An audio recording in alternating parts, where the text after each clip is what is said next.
వాళ్ళు ఇలాంటి సభలు పెట్టకపోతే కదండి వాళ్ళు ఇక్కడ దాకా 11కి వచ్చారు. వాళ్ళు అంటే వైసీపీకి రిపీటెడ్ చెప్తున్నా, వీళ్ళు రౌడీజం చేస్తాం, గుండాగర్దీ చేస్తాం, భయపెట్టేస్తాం, నరికేస్తాం అంటే వీటికి భయపడే వాళ్ళందరూ ఇంతమంది పాలిటిక్స్కి ఎందుకు వస్తారండి? ఆడబిడ్డలు ఎందుకు పాలిటిక్స్కి వస్తారు? వీళ్ళకి రౌడీలు కానీ గుండాలకి భయపడితే there is a policy matter. మీకు నచ్చిందా పాలసీ? మీకు అమరావతి ఎంత కావాలో అంత కావాలా, 3 రాజధానులు కావాలా, అదేదో అదే చెప్తున్నాను, అదేదో నచ్చరాగా ఉంటుంది పేరెంటాను.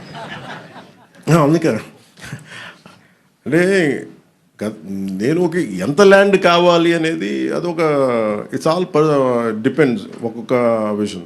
సో ఫైనల్లీ 2014లో ఒక డెసిషన్ తీసుకున్నారు, 30,000 ఎకరాలు 33,000 ఎకరాలతో క్యాపిటల్ చేద్దామని చేశారు. అది కనీసం అమరావతికి పరిమితమైంది. కానీ నాకు తెలిసి ఎన్ని కిలోమీటర్లు సార్? ఒక హౌ మెనీ కిలోమీటర్లు? ఓకే, ఒక అమరావతి వరకు తీసుకుని ఒక 33,000 ఎకరాలు అనుకుంది. ఇప్పుడు ఆయన గత ముఖ్యమంత్రి వాళ్ళనే మాట్లాడి కూర్చోబెట్టి మచిలీపట్నం అంట, విజయవాడ అంట, గుంటూరు అంట, వాళ్ళు ఇంకా పెంచేశారు. 3 రాజధానులు అయిపోయినాయి. ఇప్పుడు మొత్తం 3 జిల్లాలతో కలిపి రాజధాని కావాలంటే ఇప్పుడు వాళ్ళకి అది వచ్చింది. నేను అలా చూస్తున్నాను దాన్ని. అంటే మొత్తం మళ్ళీ రియల్ ఎస్టేట్లు అమ్ముకోవచ్చు, ఇంకోటి చేయొచ్చు. ఎప్పుడు సాగుద్ది?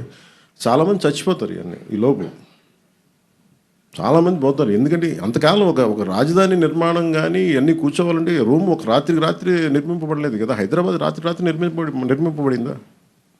ఈ రోజుకి మీకు సైబరాబాద్కి వెళ్తే 30-40 సంవత్సరాల క్రితం 30 years బ్యాక్ స్టార్ట్ అయిన సైబరాబాద్ ఇంకా కన్స్ట్రక్షన్ జరుగుతూనే ఉంటుంది. ఇంకా అవ్వలేదు, అది ఎప్పటికీ అవ్వదు కూడా. అది కాన్స్టెంట్ కరెక్షన్ నిర్మాణం జరుగుతూనే ఉంటుంది. అలాంటిది ఒక కొత్త రాజధానికి అదే కదా మన దేశం. నేను కోరుకుందా, మన రాష్ట్రంలో అదే కోరుకుందా, ఐక్యత లేదు, ఒక ఏకాభిప్రాయం లేదు.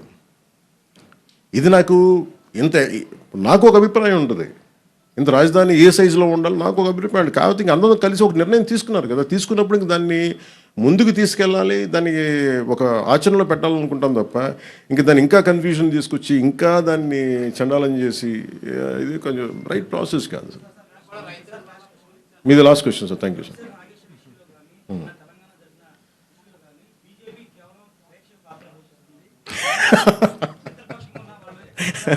అది బీజేపీ నాయకులు అడగాలి సార్. నన్ను అడిగితే నేనేం చెప్పంటారు చెప్పండి. మాట్లాడారు సార్, చెప్తున్నారు కదా. నాకు నిజంగా చెప్పాలని నాకు ఈచ్ పార్టీ కొన్ని సెన్సిటివిటీస్ ఉంటాయి, అది మనం అర్థం చేసుకోవాలి. అంటే నిజంగా అందరూ అంత నిర్భయంగానూ ఉంటే సార్ సమాజం వేరుగా ఉండేది కదా. మేబీ ఎవరి సెన్సిటివిటీస్ వాళ్ళకు ఉంటుంది, మనం అర్థం చేసుకుంటూ ముందుకు వెళ్తాం. Thank you sir. జై హింద్ సార్.